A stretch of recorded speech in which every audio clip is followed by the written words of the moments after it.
Assalamualaikum warahmatullahi wabarakatuh. Waalaikumsalam Allahumma sholli ala warahmatullahi sayyidina Muhammad. wabarakatuh.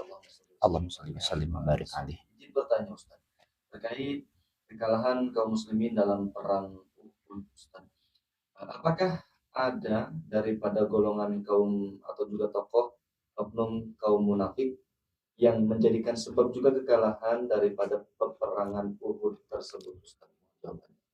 Baik, bismillahirrahmanirrahim. Tentu kalau kita melihat faktor apa saja yang mempengaruhi kekalahan kaum muslimin di saat perang Uhud, ya salah satunya faktor utama adalah karena melanggar, tidak mematuhi komando perintah baginda Rasulullah Shallallahu Alaihi Wasallam. Mana mestinya prajurit itu kan harus mengikuti instruksi komandannya. Semua di dalam militer itu selalu diajarkan seperti itu. Prajurit harus patuh 100% kepada komandannya.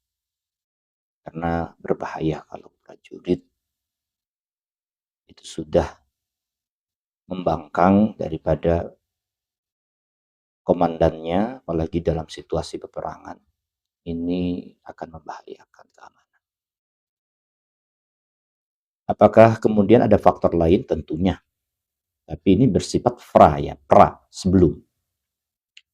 Kalau masih ingat kisah yang telah disampaikan juga di pertemuan-pertemuan sebelumnya, ada peran seorang tokoh munafik, Abdullah bin Ubay bin Salul, yang di saat di pertengahan perjalanan menuju Uhud, ia menyampaikan ke beberapa kaum muslimin, buat apa sih kalian perang? Apa gunanya untuk kalian perang? Nah, lebih baik kita kembali saja ke Madinah. Nah, kemudian bujukan daripada Abdullah bin Ubay bin Salul ini, kalau bahasa orang Jawa itu menggembosi. Menggembosi itu ya memprovokator yang sifatnya negatif.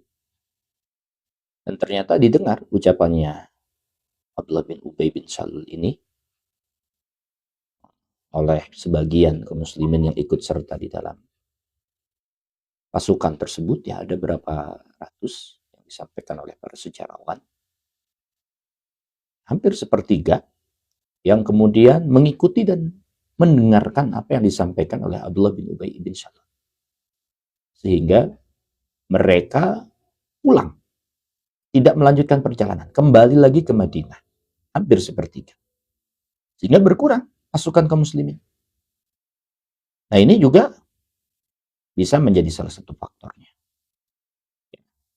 Ini peran munafik di dalam mengurangi jumlah pasukan kaum muslimin ya, dengan memprovokator tadi, sehingga ada sepertiganya yang kembali lagi ke Madinah, tidak ikut serta melanjutkan ke perang.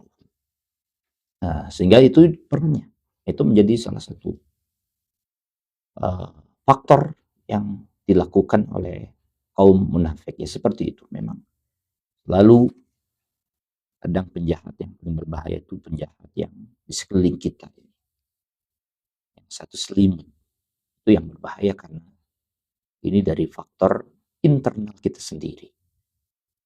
Tapi itu jadi pembelajaran. Kita tahu siapa yang tulus, siapa yang munafik. Kalau yang tulus, maka dia tidak akan menggubris, tidak akan menghiraukan apa kata orang. Ya, saya hanya untuk Allah dan Rasulnya. Kalau ini sudah perintah Allah dan Rasulnya, ya lanjut. Yang tidak tulus, maka teruji di dalam hal itu. Sehingga ada seleksi, ada filterisasi. Siapa yang benar-benar iman, siapa yang benar-benar tulus, siapa yang benar-benar berjuang dengan ikhlas, mana yang sekedar omon-omon. Maka kondisi yang akan memperlihatkan mana yang tulus, mana yang tidak, dan itu menjadi pembelajaran. Nah, sehingga kita bisa tahu siapa yang setia, mana yang tidak. Nah, faktor pengurangan ini karena diprovokatori oleh Abdullah bin Ubay bin Salul, pimpinannya orang munafik, sehingga menjadikan kaum muslimin jumlahnya berkurang dari jumlah yang sebelumnya.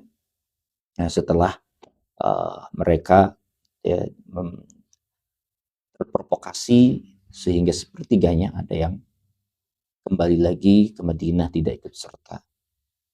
Dan begitu juga hasilnya setelah mereka tahu kaum muslimin kalah, mereka menghina-hina, mereka mengejek-ejek. Nah kan, apa kata saya kemarin kan jangan, gak usah perang. Buktinya sekarang kalah kan kalian, mau jadi begitu. Nah itulah jahatnya orang-orang munafikin, sehingga punya andil juga di dalam kekalahan yang dialami oleh muslimin.